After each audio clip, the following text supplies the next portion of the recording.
ជីវប្រវត្តិរបស់ព្រះនាងសិគីលមេដាធេរីព្រះនាងសិគីលមេដាធេរីជាអេតតកៈផ្នែកខាងអ្នកមានសទ្ធាសុខព្រះនាងសិគីលមេដាធេរីជាព្រះអរហន្តតីមួយរូបដែលជាអ្នកប្រសើរផ្នែកខាងមានសទ្ធាសុខ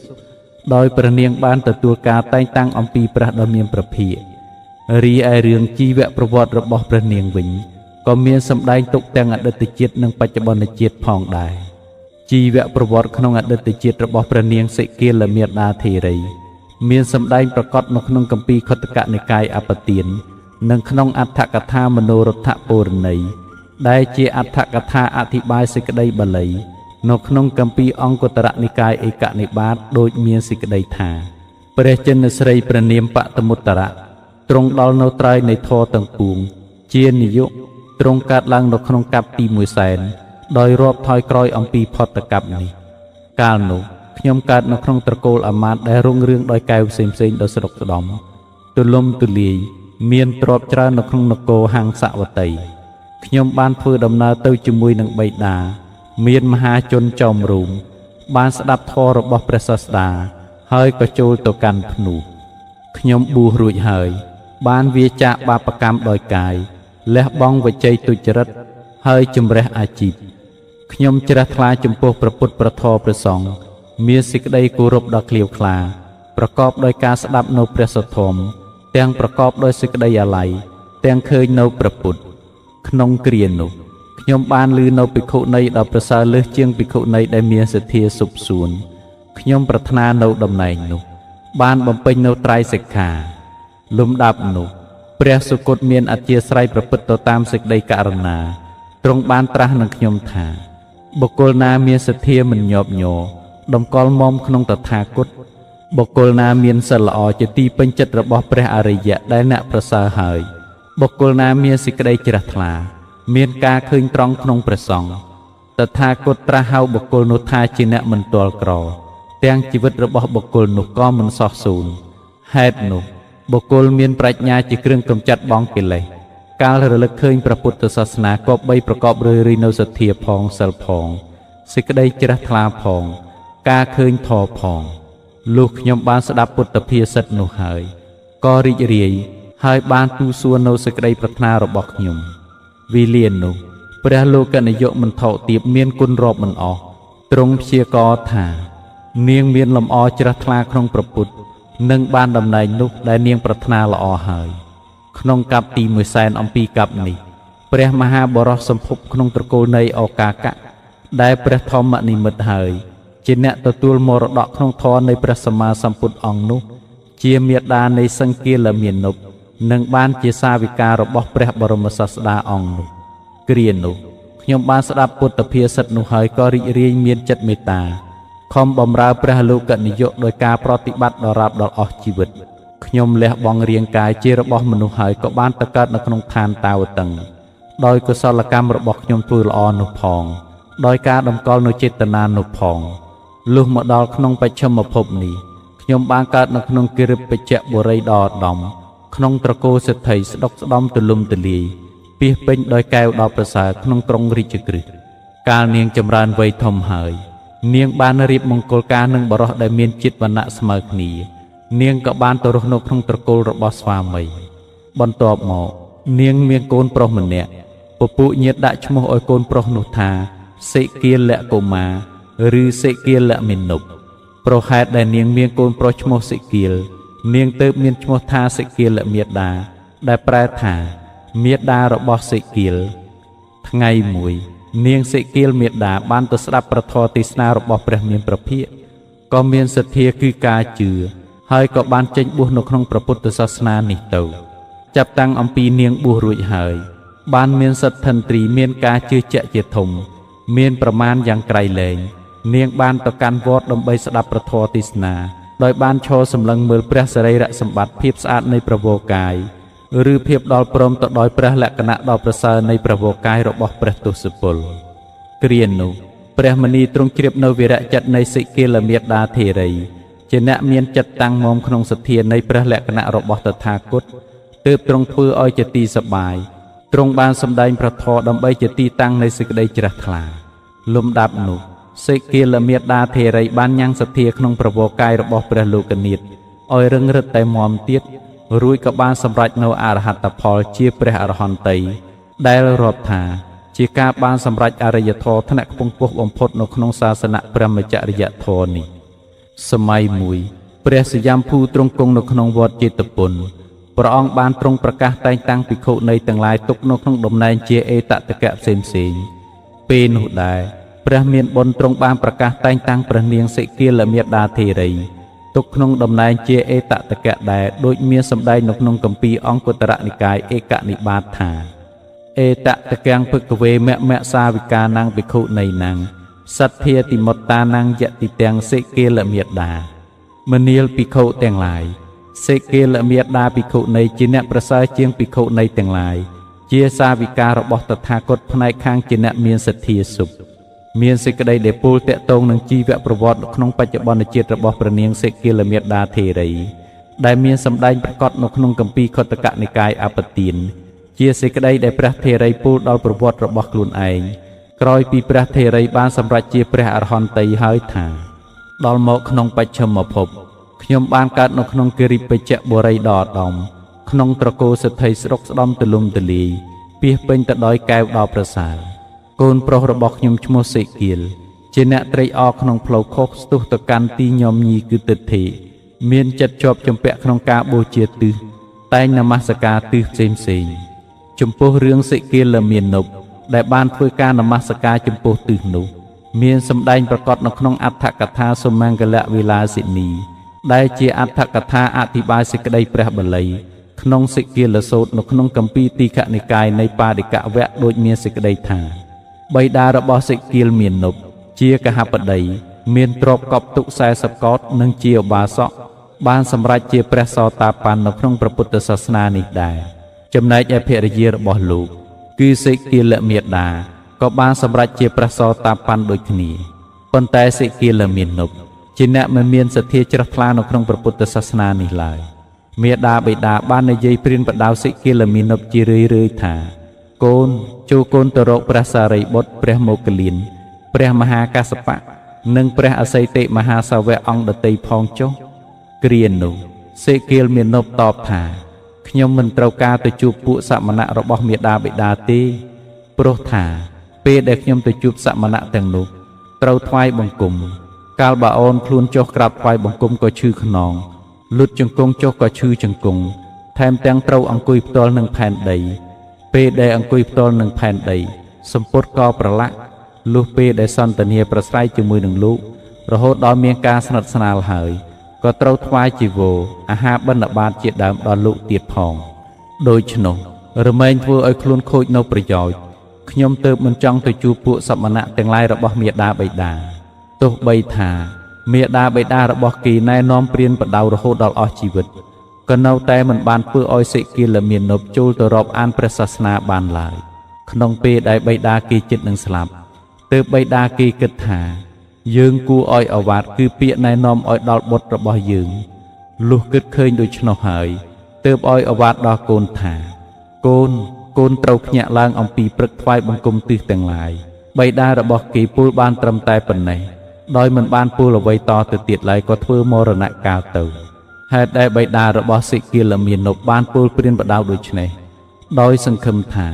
កាលបើសិគីលមាននុបមិនដឹងសេចក្តីនៃពាក្យព្រានបដៅនេះនឹងថ្វាយបង្គំទិសទាំងឡាយពេលដែលព្រះភគវារីសាវកទាំងឡាយរបស់ព្រះពុទ្ធអង្គទៅជួបសិគីលមាននុបនឹងបានសាកសួរគេថាអ្នកធ្វើអ្វីសិគីលមាននុបតបថាបិតារបស់ខ្ញុំបានបង្រៀនឲ្យខ្ញុំថ្វាយបង្គំទិសទាំងឡាយចំណែកព្រះសម្មាសម្ពុទ្ធឬសាវកទាំងឡាយនឹងពោលថាបិតារបស់អ្នកមិនបានមានបំណងថាឲ្យអ្នកថ្វាយបង្គំទិសទាំងឡាយតែបំណងឲ្យថ្វាយបង្គំទិសទាំងឡាយផ្សេងដោយឡែកហើយនឹងសម្ដែងធម៌ឲ្យស្ដាប់កាលបើគេស្គាល់គុណរបស់ព្រះពុទ្ធសាសនាហើយនឹងធ្វើបុណ្យកុសលតទៅលោកកហបតីដែលជាបិតារបស់សិគីលមាននុបបានគិតឃើញដូច្នេះហើយទើបបង្រៀនព្រានបដៅសិគីលមាននុបដោយដែលបានពូលរួចមកហើយនោះគេក៏បានចាប់អារម្មណ៍ចំពោះហេតុនោះព្រោះថាបិតារបស់គេឈឺធ្ងន់ចិត្តនឹងស្លាប់ឬជាបណ្ដាំចុងក្រោយធម្មតាពាក្យសម្ដីរបស់បិតាដែលពូលអប់រំពេលចិត្តនឹងស្លាប់ ជាវិចារដែលពូព្រានបដៅគ្រាចុងក្រោយរមែងជាទីរលឹករបស់កូនរហូតដល់អស់ជីវិតព្រោះដូច្នោះសេគៀលមាននប់កាលរលឹកដល់ពាក្យសម្ដីរបស់បិតាទើបគេចេញទៅថ្វាយបង្គំទិសទាំងឡាយខាងក្រៅក្រុងអំពីព្រឹកតាមដែលមានសម្ដែងនៅក្នុងសេគៀលសូត្រនៅក្នុងគម្ពីរទីខនិកាយបារិកវៈដូចមានសេចក្តីថាសម័យមួយព្រះសម្ពុទ្ធជានាយកទ្រង់គង់នៅក្នុងវត្តវេលវ័នជាកលន្តកនិវាបស្សដ្ឋានជិតក្រុងរាជក្រឹស្នសម័យនោះឯងកូនកហបតីឈ្មោះសេគៀលកៈក្រោកឡើងអំពីព្រឹកមានសម្ពុតស្លៀកដណ្ដប់ទៅទឹកនិងសក់ទៅទឹកចេញអំពីក្រុងរាជក្រឹស្នប្រណម្យអញ្ជលីថ្វាយបង្គំទិសទាំងឡាយច្រើនគឺទិសខាងកើតខាងត្បូងខាងលិចខាងជើងខាងក្រោមនិងទិសខាងលើលំដាប់នោះឯងព្រះលោកនាយកស្ដេចទ្រង់ស្បង់នឹងបាតជីវរក្នុងពពន់ហសម័យហើយស្ដេចចូលទៅកាន់ក្រុងរាជក្រឹស្នដើម្បីបិណ្ឌបាតព្រះលោកនាថទ្រង់ទតឃើញសេគៀលកៈកហបតីបុត្រក្រោកឡើងអំពីព្រឹកមានសម្ពុតស្លៀកដណ្ដប់ទៅទឹកនិងសក់ទៅទឹកចេញពីក្រុងរាជក្រឹស្នកំពុងផ្គងអញ្ជលីថ្វាយបង្គំទិសទាំងឡាយច្រើនគឺទិសខាងកើតខាងត្បូងខាងលិចខាងជើងខាងក្រោមនិងខាងលើលុះទ្រង់ឃើញហើយទើបទ្រង់ត្រាស់សួរសេគៀលកហបតីបុត្រដូច្នេះថាណែកហបតីបុត្រព្រោះហេតុអ្វីទើបអ្នកក្រោកឡើងអំពីព្រឹកមានសម្ពុតស្លៀកដណ្ដប់ទៅទឹកនិងសក់ទៅទឹកចេញពីក្រុងរាជក្រឹស្នផ្គងអញ្ជលីថ្វាយបង្គំទិសទាំងឡាយច្រើនគឺទិសខាងកើតលាក់ទិសខាងលើសេគៀលកៈកហបតីក្រាបបង្គំទូលថា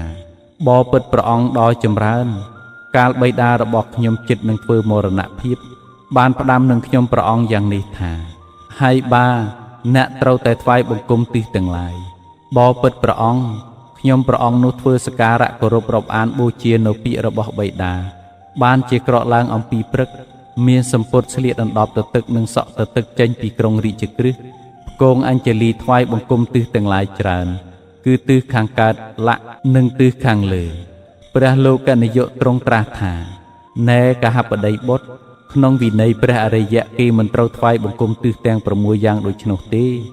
សេគៀលកៈកហបតីបុត្រក្រាបបង្គំទូលថា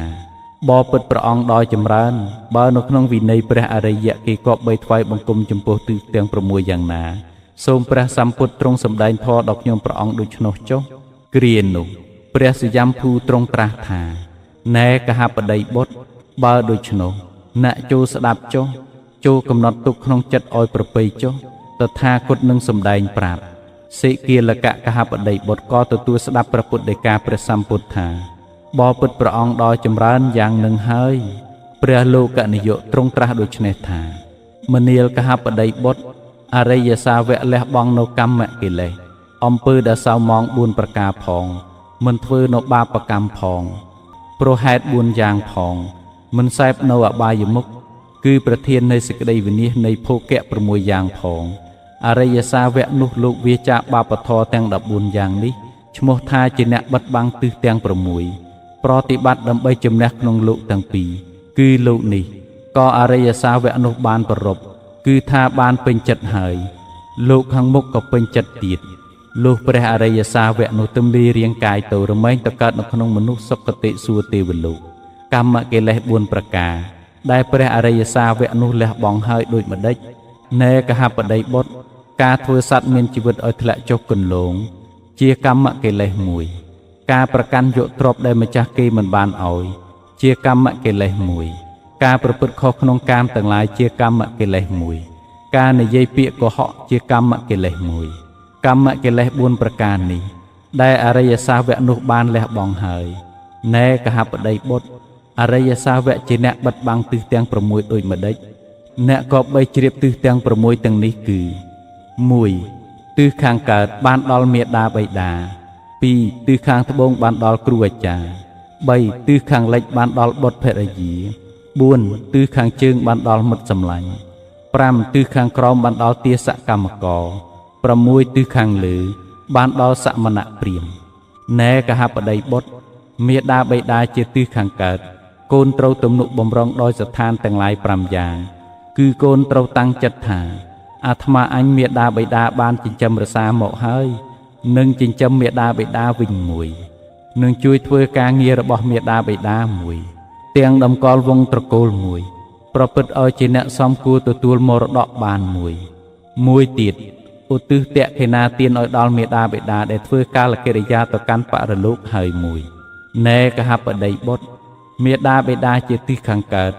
ក៏គួរអនុគ្រោះបុត្រ5យ៉ាងគឺហាមខត់កូនចាក់អំពើអាក្រក់មួយ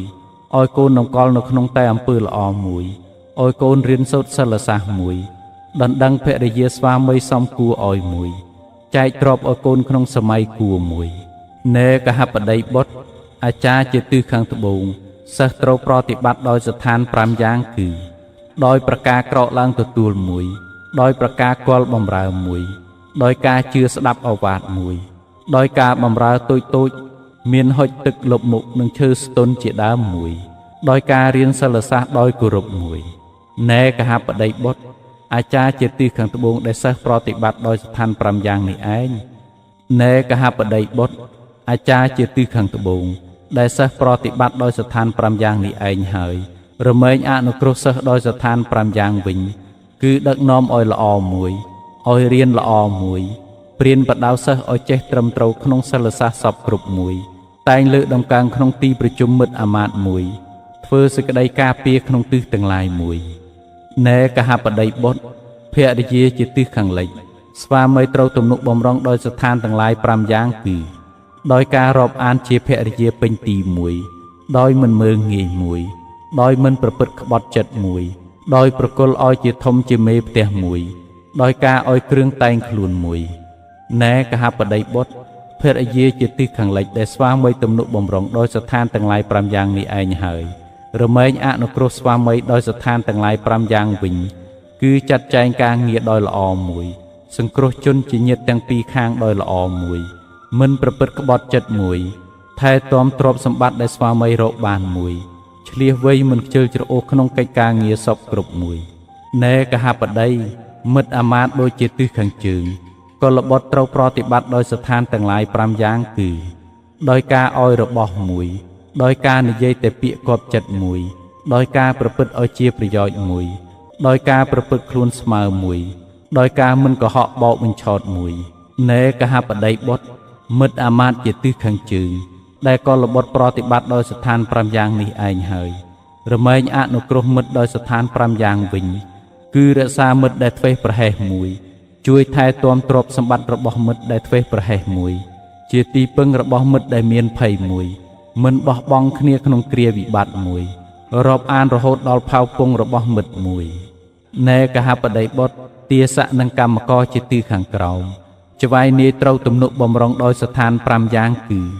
ដោយការចាត់ចែងការងារសមគួរតាមកម្លាំងមួយដោយការឲ្យនៅផតតាហារនិងថ្លៃឈ្នួលមួយដោយការព្យាបាលក្នុងវេលាឈឺថ្កាត់មួយដោយការចែករំលែកនៅរបស់មានរស់ត្រកាលចម្លែកមួយ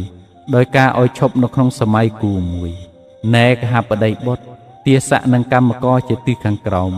ដែលច្បាយនាយទំនុកបំរុងដោយស្ថាន5យ៉ាងនេះឯងហើយ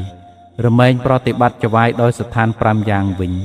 គឺក្រោកឡើងធ្វើការងារមុនច្បាយនាយមួយឈប់ធ្វើការងារក្រោយច្បាយនាយមួយកាន់យកតែរបស់ដែលច្បាយនាយឲ្យមួយធ្វើការងាររបស់ច្បាយនាយដោយយកចិត្តទុកដាក់មួយនាំកិត្តិគុណរបស់ច្បាយនាយទៅថ្លែងក្នុងទីនោះមួយណែកហបតីបុត្រសមណៈព្រាហ្មណ៍ជាទិសខាងលើកុលបុត្រត្រូវគត់គង់ដោយស្ថាន5យ៉ាងគឺដោយកាយកម្មប្រកបដោយមេត្តាមួយដោយវចីកម្មប្រកបដោយមេត្តាមួយដោយមនោកម្មប្រកបដោយមេត្តាមួយជាអ្នកមិនបិទទ្វារផ្ទះមួយដោយកិរិយាឲ្យអមិសទានមួយណែកហបតីបុត្រសមណៈព្រាហ្មណ៍ជាទិសខាងលើដែលកុលបុត្រទំនុកបំរុងដោយស្ថានទាំង5យ៉ាងនេះឯងហើយរមែងអនុគ្រោះកុលបុត្រដោយស្ថាន6យ៉ាងគឺហាមខត់កុលបុត្រចាកអំពើអាក្រក់មួយឲ្យតាំងនៅតែក្នុងអំពើល្អមួយអនុគ្រោះដោយចិត្តដ៏ល្អមួយឲ្យស្ដាប់ពាក្យដែលមិនធ្លាប់ស្ដាប់មួយបំភ្លឺសេចក្តីដែលធ្លាប់ស្ដាប់ហើយមួយប្រាប់ផ្លូវសួរមួយម្យ៉ាងទៀតពាក្យដែលពោលថាបិទបាំងទិសទាំងឡាយសំដៅដល់ការធ្វើនីតិផ្សេងដែលល្អដល់គ្នានឹងគ្នានោះស្មើនឹងការបិទបាំងឲ្យខ្សេមឲ្យមិនមានភ័យពីទិសទាំង6មានសេចក្តីនៅក្នុងអត្ថកថាសុមង្គលវិលាសិនីដែលបានអធិប្បាយសេចក្តីបាលីក្នុងសិគិលសូត្រគម្ពីរទីឃនិកាយមហាវគ្គដូចមានសេចក្តីថាកាលបើព្រះសម្ពុទ្ធទ្រង់ត្រាស់រឿងទិស6ឲ្យសិគិលមាននប់បានស្ដាប់ចប់ ទើបព្រះអង្គស្ដេចទៅបណ្ឌបាតនៅក្នុងក្រុងរាជក្រឹសចំណែកឯសិគីលមាននុបបានតាំងនៅក្នុងព្រះត្រៃសរណគមប្រកាសខ្លួនជាឧបាសកក្នុងព្រះពុទ្ធសាសនានេះដល់រាបដល់អស់ជីវិតបានលះបង់ទ្រព្យ40កោដចេញធ្វើប្រយោជន៍ក្នុងព្រះពុទ្ធសាសនានេះវេលាគេធ្វើកាលកិរិយាហើយបានទៅកើតនៅក្នុងឋានសួគ៌ជីវប្រវត្តិរបស់ព្រះនាងសិគីលមាតាធេរីមានសម្ដែងនៅក្នុងគម្ពីរខុទ្ទកនិកាយអបទានដែលព្រះធេរីបានពោលអំពីជីវិតខ្លួនឯងទុកដូចមានសេចក្តីថាកាលនោះខ្ញុំបានទៅកាន់បរិស័ទនោះស្ដាប់ភាសិតរបស់ព្រះសាស្តាហើយបានសម្រេចសោតាបតិផលក៏ចូលទៅកាន់ភ្នោះខ្ញុំប្រកបដោយសេចក្តីអាល័យក្នុងការឃើញនៅព្រះពុទ្ធមិនយូរប៉ុន្មានក៏ចម្រើនអនុសតិនោះហើយបានដល់ព្រះអរហន្តខ្ញុំទៅដើម្បីប្រយោជន៍ដល់ការជួបគល់ព្រះពុទ្ធអង្គគ្រប់កាលខ្ញុំមិនចេះឆ្អែតក្នុងការមើលរូបតែងមើលរូបដែលជាទីត្រេកអរនៃភ្នែកនោះខ្ញុំនៅតែមិនឆ្អែតឆ្អន់នឹងរូបដទៃដែលកើតអំពីបារមីទាំងអស់ជាទីកើតនៃបុណ្យកុសកដោយធម៌ដ៏ល្អទាំងអស់ឡើយព្រះចិនស្រីទ្រង់ត្រេកអរក្នុងគុណនៃខ្ញុំនោះទ្រង់តាំងខ្ញុំក្នុងទីជាអេតតកៈជាមេដានៃសិគីលមាននុបថាជាស្រីដ៏ប្រសើរមានសទ្ធាសុខសួនបបិទ្ធព្រះសម្ពុទ្ធខ្ញុំជាអ្នកស្ទាត់ជំនាញក្នុងឫទ្ធិទាំងឡាយជាអ្នកស្ទាត់ជំនាញក្នុងសោតធាតុដ៏ជាទឹកផងជាអ្នកស្ទាត់ជំនាញក្នុងចេតោបរិយាញាណផងខ្ញុំដឹងនៅពុពេនិវាសទាំងទៅបច្ចៈខោខ្ញុំបានជំរះស្អាតល្អហើយឥឡូវនេះភពថ្មីទៀតមិនមានទៀតឡើយព្រោះកំណត់ដឹងនៅអាសវៈទាំងពួងបបិទ្ធព្រះអង្គមានជាយាមធំសេចក្តីដឹងក្នុងអដ្ឋបដិសម្ពិទាធម្មបដិសម្ពិទានិរតបដិសម្ពិទានិងបដិភានបដិសម្ពិទានេះខ្ញុំកើតឡើងក្នុងសំណាក់នៃព្រះអង្គកិលេសទាំងឡាយខ្ញុំដុតបំផ្លាញហើយភពទាំងពួងខ្ញុំដកចេញហើយខ្ញុំជាស្រីមិនមានអាសវៈព្រោះបានកាត់ផ្ដាច់នៅចំណងដូចជាមេដំរីកាត់ផ្ដាច់នៅទន្លីអូណូខ្ញុំមកល្អហើយក្នុងសំណាក់នៃព្រះពុទ្ធដ៏ប្រសើរវិជ្ជា3ខ្ញុំបានសម្រេចហើយសាសនានៃព្រះពុទ្ធខ្ញុំបានធ្វើហើយបដិសម្ពិទា4វិមោក8និងអភិញ្ញា6នេះខ្ញុំបានធ្វើឲ្យជាក់ច្បាស់ហើយទាំងសាសនារបស់ព្រះពុទ្ធខ្ញុំក៏បានប្រតិបត្តិហើយចប់ជីវប្រវត្តិរបស់ព្រះនាងសិគីលមាតាធេរីតែប៉ុណ្ណេះជីវប្រវត្តិរបស់ព្រះនាងសិគីលមាតាធេរីព្រះនាងសិគីលមាតាធេរីជាអេតតកៈផ្នែកខាងអ្នកមានសទ្ធាសុខព្រះនាងសិគីលមាតាធេរីជាព្រះអរហន្តីមួយរូបដែលជាអ្នកប្រសើរផ្នែកខាងមានសទ្ធាសុខដោយព្រះនាងបានទទួលការតែងតាំងអំពីព្រះដ៏មានព្រះភិក្ខរីឯរឿងជីវប្រវត្តិរបស់ព្រះនាងវិញក៏មានសម្ដែងទុកទាំងអតីតជាតិនិងបច្ចុប្បន្នជាតិផងដែរជីវប្រវត្តិក្នុងអតីតជាតិរបស់ព្រះនាងសិគីលមាតាធេរីមានសម្ដែងប្រកបនៅក្នុងគម្ពីរខុទ្ទកនិកាយអបទាននិងក្នុងអដ្ឋកថាមនោរដ្ឋពូរណីដែលជាអដ្ឋកថាអធិប្បាយសេចក្តីបាលីនៅក្នុងគម្ពីរអង្គុត្តរនិកាយឯកនិបាតដូចមានសេចក្តីថាព្រះចិនស្រីព្រះនាមបតមុត្តរៈទ្រង់ដល់នៅត្រើយនៃធម៌ទាំងពួងជានិយុទ្រង់កើតឡើងនៅក្នុងកັບទី100,000ដោយរាប់ថយក្រោយអំពីផុតកັບនេះកាលនោះខ្ញុំកើតនៅក្នុងត្រកូលអាមាត្យដែលរុងរឿងដោយកែវផ្សេងៗដ៏ស្រុកស្ដំទូលំទូលាយមានទ្រព្យច្រើននៅក្នុងនគរហង្សវតីខ្ញុំបានធ្វើដំណើរទៅជាមួយនឹងបិតាមានមហាជនចោមរូមបានស្ដាប់ធម៌របស់ព្រះសាស្តាហើយក៏ចូលទៅកាន់ភ្នោះខ្ញុំបួសរួចហើយបានវាចាកបាបកម្មដោយកាយលះបង់វជ័យទុច្ចរិតហើយជំរះអាជីពខ្ញុំជ្រះថ្លាចំពោះព្រះពុទ្ធព្រះធម៌ព្រះសង្ឃមានសេចក្តីគោរពដ៏ក្លៀវក្លាប្រកបដោយការស្ដាប់នៅព្រះសទ្ធម្មទាំងប្រកបដោយសេចក្តីអាល័យទាំងឃើញនៅព្រះពុទ្ធក្នុងគ្រានោះខ្ញុំបានឮនៅភិក្ខុនីដ៏ប្រសើរលើសជាងភិក្ខុនីដែលមានសទ្ធាសុខសួនខ្ញុំប្រាថ្នានៅតំណែងនោះបានបំពេញនៅត្រៃសិក្ខា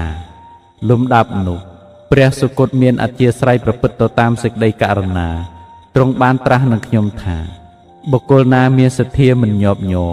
តម្កល់មុំក្នុងតថាគតបុគ្គលណាមានសិលល្អជាទីពេញចិត្តរបស់ព្រះអរិយៈដែលអ្នកប្រសើរហើយបុគ្គលណាមានសេចក្តីជ្រះថ្លាមានការឃើញត្រង់ក្នុងព្រះសង្ឃ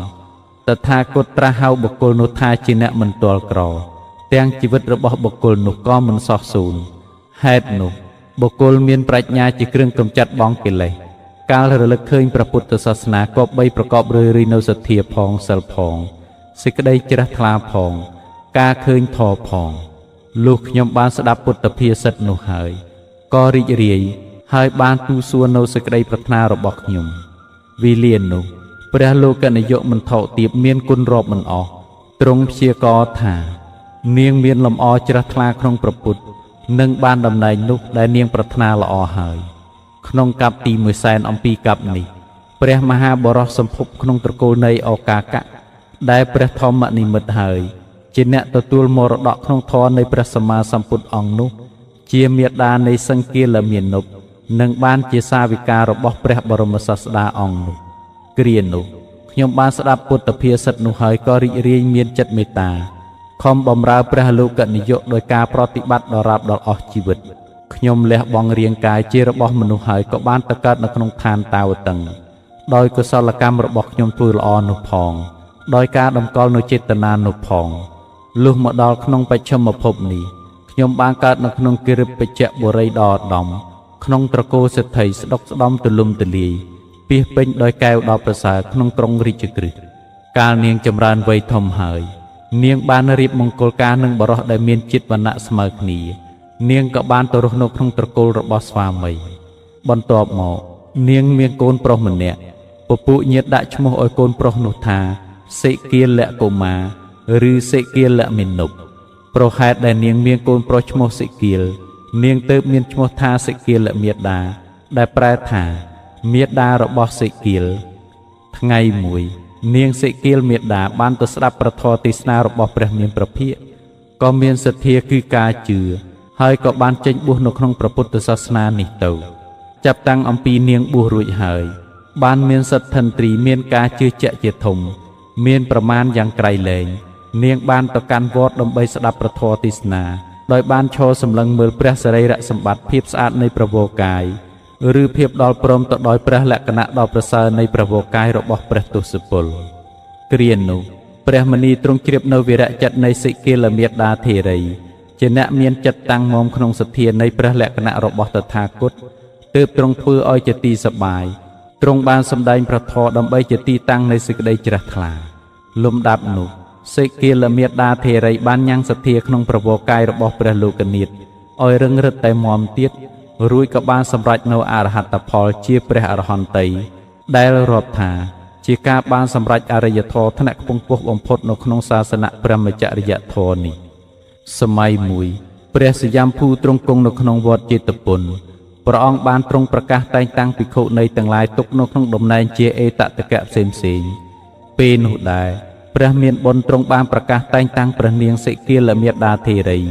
ទុកក្នុងតំណែងជាអេតតកៈដែរដូចមានសម្ដែងនៅក្នុងគម្ពីរអង្គុត្តរនិកាយឯកនិបាតថា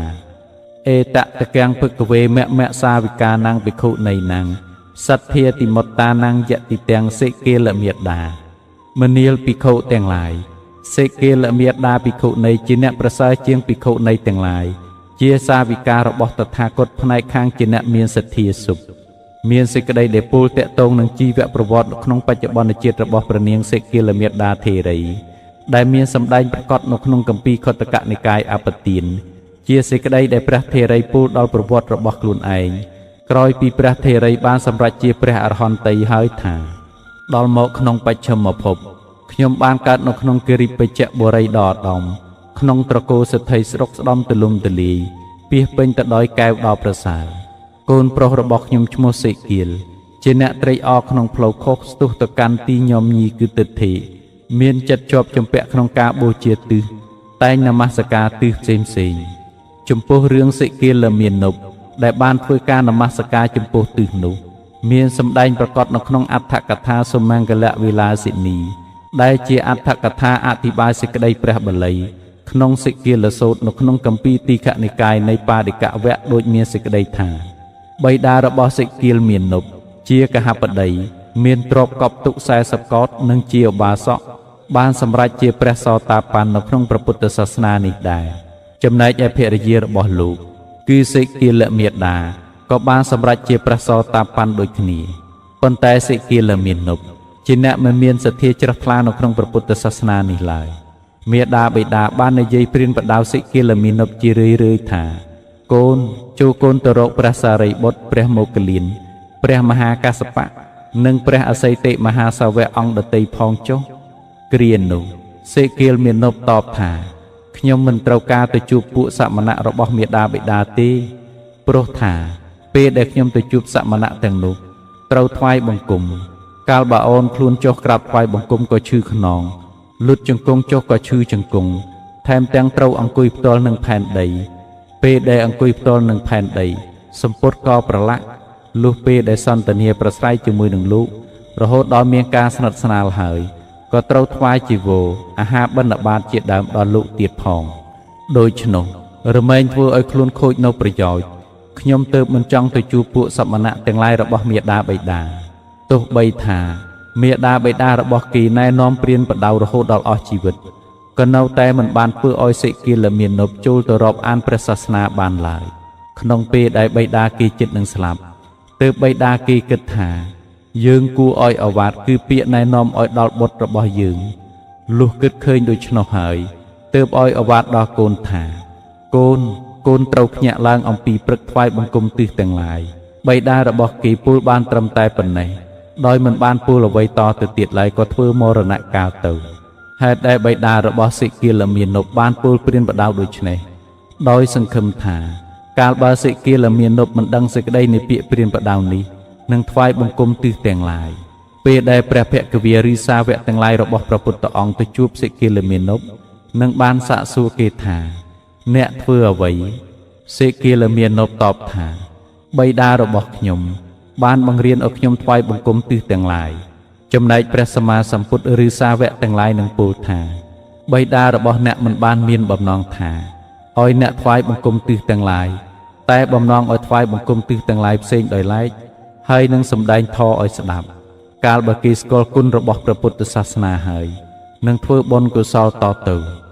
លោកកហបតីដែលជាបិតារបស់សិគិលមានុបបានគិតឃើញដូច្នេះហើយទើបបង្រៀនព្រានបដៅសិគិលមានុប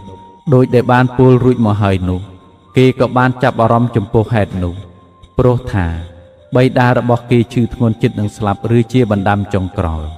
ធម្មតាពាក្យសម្ដីរបស់បិតាដែលពូលអប់រំពេលចិត្តនឹងស្លាប់ជាវិចារដែលពូលព្រានបដៅគ្រាចុងក្រោយរមែងជាទីរលឹករបស់កូនរហូតដល់អស់ជីវិតព្រោះដូច្នោះសិគិលមានុបកាលរលឹកដល់ពាក្យសម្ដីរបស់បិតាទើបគេចេញទៅថ្វាយបង្គំទិសទាំងឡាយខាងក្រៅក្រុងអំពីព្រឹកតាមដែលមានសម្ដែងនៅក្នុងសិគិលសូត្រនៅក្នុងគម្ពីរទីខនិកាយបារិកវគ្គដូចមានសេចក្តីថាសម័យមួយព្រះសម្ពុទ្ធជានាយកទ្រង់គង់នៅក្នុងវត្តវេលវ័នជាកលន្តកនិវាបស្ថានជិតក្រុងរាជក្រឹសសម័យនោះឯងកូនកហបតីឈ្មោះសិគិលកៈ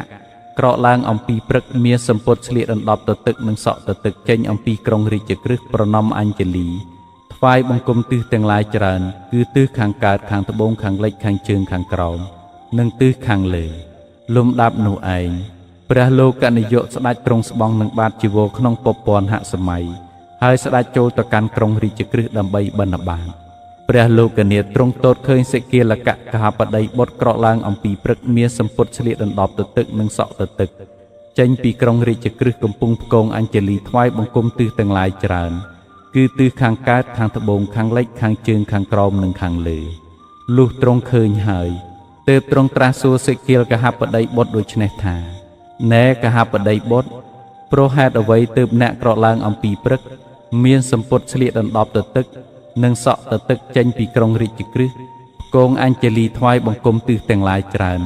គឺទិសខាងកើតលាក់ទិសខាងលើសិគិលកៈកហបតីក្រាបបង្គំទូលថាបបិទ្ធព្រះអង្គដ៏ចម្រើនកាលបិតារបស់ខ្ញុំចិត្តនឹងធ្វើមរណភាពបានផ្ដាំនឹងខ្ញុំព្រះអង្គយ៉ាងនេះថាហើយបាអ្នកត្រូវតែថ្វាយបង្គំទិសទាំងឡាយបបិទ្ធព្រះអង្គខ្ញុំព្រះអង្គនោះធ្វើសក្ការៈគោរពរាប់អានបូជានៅពាក្យរបស់បិតាបានជាក្រកឡើងអំពីព្រឹកមានសម្ពុតស្លៀកដណ្ដប់ទៅទឹកនិងសក់ទៅទឹកចេញពីក្រុងរាជក្រឹសផ្គងអញ្ជលីថ្វាយបង្គំទិសទាំងឡាយច្រើនគឺទិសខាងកើតលាក់និងទិសខាងលើព្រះលោកនាយកទ្រង់ត្រាស់ថាណែកហបតីបុត្រក្នុងវិន័យព្រះអរិយៈគេមិនត្រូវថ្វាយបង្គំទិសទាំង6យ៉ាងដូច្នោះទេ សេគីលកៈកហបតីបុត្រក្រាបបង្គំទូលថាបបិទ្ធព្រះអង្គដោយចម្រើនបើនៅក្នុងវិន័យព្រះអរិយៈគេគប្បីថ្វាយបង្គំចំពោះទិសទាំង6យ៉ាងណាសូមព្រះសម្ពុទ្ធទ្រង់សម្ដែងធម៌ដល់ខ្ញុំព្រះអង្គដូច្នោះចុះ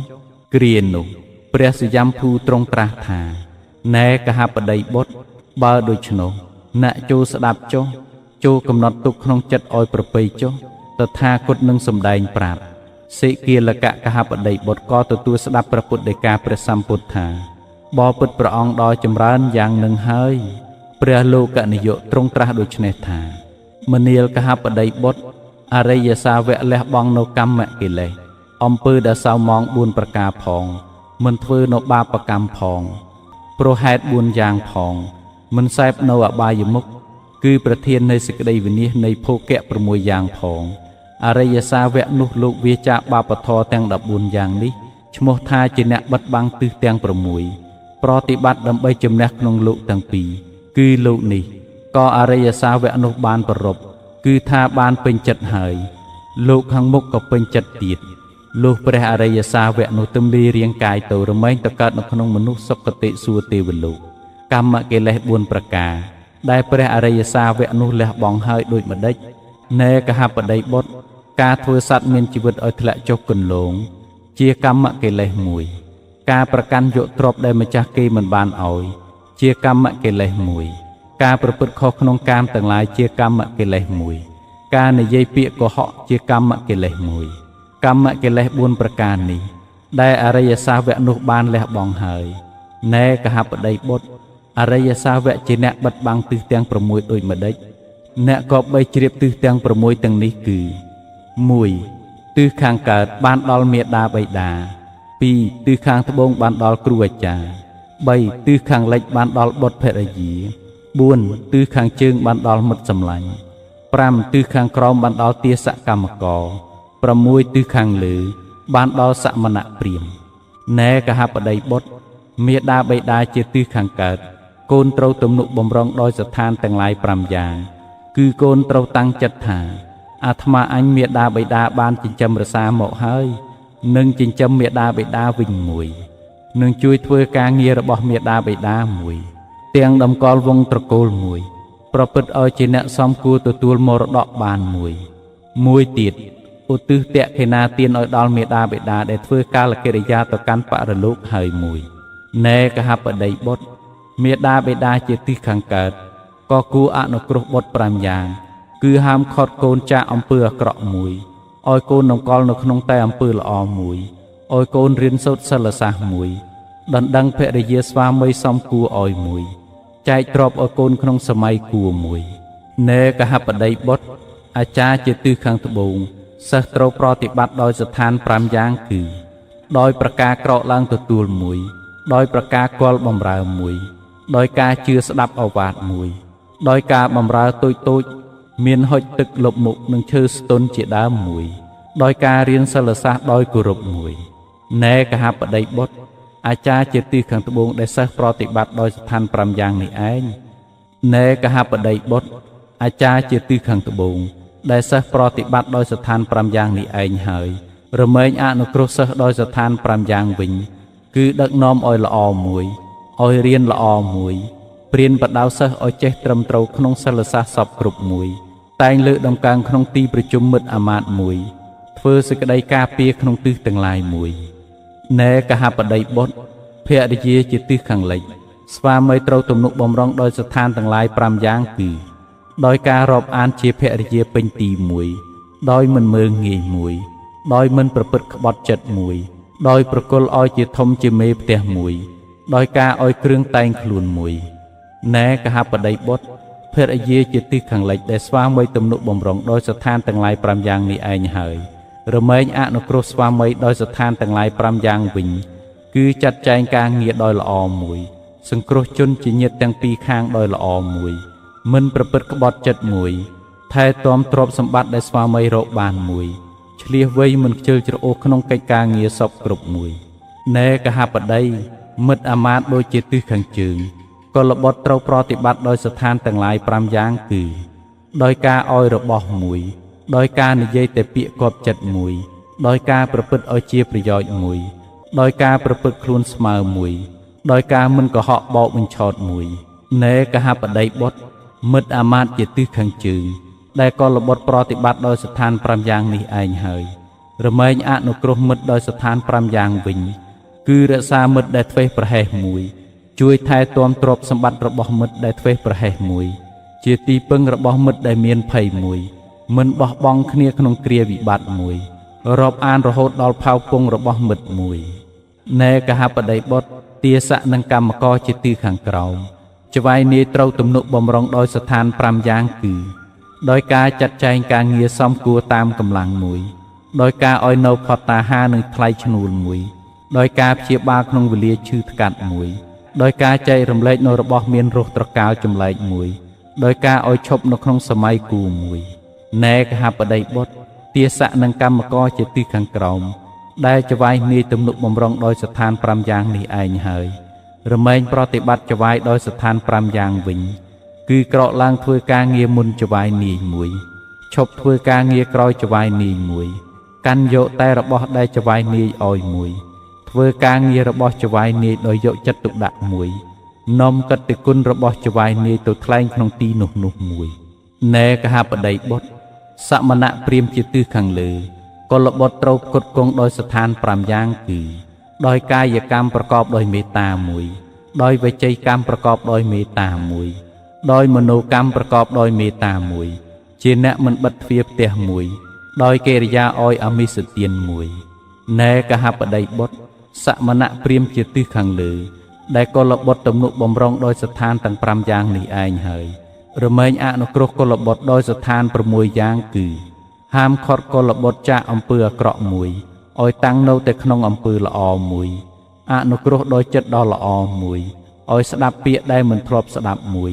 បំភ្លឺសេចក្តីដែលធ្លាប់ស្ដាប់ហើយមួយប្រាប់ផ្លូវសួរមួយម្យ៉ាងទៀតពាក្យដែលពោលថាបិទបាំងទិសទាំងឡាយសំដៅដល់ការធ្វើនីតិផ្សេងដែលល្អដល់គ្នានឹងគ្នានោះស្មើនឹងការបិទបាំងឲ្យខ្សេមឲ្យមិនមានភ័យពីទិសទាំង6មានសេចក្តីនៅក្នុងអត្ថកថាសមង្គលវិលាសិនីដែលបានអធិប្បាយសេចក្តីបាលីក្នុងសិគីលសូត្រគម្ពីរទីឃនិកាយមហាវគ្គដូចមានសេចក្តីថាកាលបើព្រះសម្ពុទ្ធទ្រង់ត្រាស់រឿងទិស6ឲ្យសិគីលមាននប់បានស្ដាប់ចប់ទើបព្រះអង្គស្ដេចទៅបណ្ឌបាតនៅក្នុងក្រុងរាជក្រឹសចំណែកឯសិគីលមាននប់បានតាំងនៅក្នុងព្រះត្រៃសរណគមប្រកាសខ្លួនជាឧបាសកក្នុងព្រះពុទ្ធសាសនានេះដល់រាបដល់អស់ជីវិតបានលះបង់ទ្រព្យ40កោដចេញធ្វើប្រយោជន៍ក្នុងព្រះពុទ្ធសាសនានេះវេលាគេធ្វើកាលកិរិយាហើយបានទៅកើតនៅក្នុងឋានសួគ៌ជីវប្រវត្តិរបស់ព្រះនាងសិគីលមាតាធេរីមានសម្ដែងនៅក្នុងគម្ពីរខុទ្ទកនិកាយអបទានដែលព្រះធេរីបានពោលអំពីជីវិតខ្លួនឯងទុកដូចមានសេចក្តីថាកាលនោះខ្ញុំបានទៅកាន់បរិស័ទនោះស្ដាប់ភាសិតរបស់ព្រះសាស្តាហើយបានសម្រេចសោតាបតិផលក៏ចូលទៅកាន់ភ្នោះខ្ញុំប្រកបដោយសេចក្តីអាល័យក្នុងការឃើញនៅព្រះពុទ្ធមិនយូរប៉ុន្មានក៏ចម្រើនអនុសតិនោះហើយបានដល់ព្រះអរហន្តខ្ញុំទៅដើម្បីប្រយោជន៍ដល់ការជួលគល់ព្រះពុទ្ធអង្គគ្រប់កាលខ្ញុំមិនចេះឆ្អែតក្នុងការមើលរូបតែងមើលរូបដែលជាទីត្រេកអរនៃភ្នែកនោះខ្ញុំនៅតែមិនឆ្អែតឆ្អន់នឹងរូបដទៃដែលកើតអំពីបារមីទាំងអស់ជាទីកើតនៃបុណ្យកុសកដោយធម៌ដ៏ល្អទាំងអស់ឡើយព្រះចិនស្រីទ្រង់ត្រេកអរក្នុងគុណនៃខ្ញុំនោះទ្រង់តាំងខ្ញុំក្នុងទីជាអេតតកៈជាមេដានៃសិគីលមាននុបថាជាស្រីដ៏ប្រសើរមានសទ្ធាសុខសួន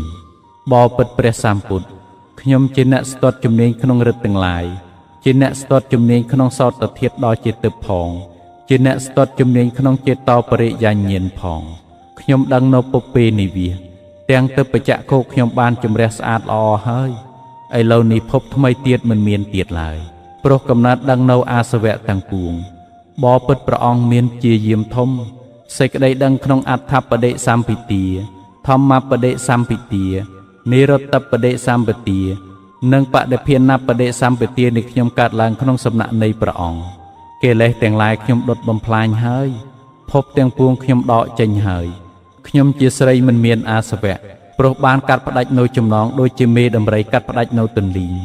អូណូខ្ញុំមកល្អហើយក្នុងសំណាក់នៃព្រះពុទ្ធដ៏ប្រសើរ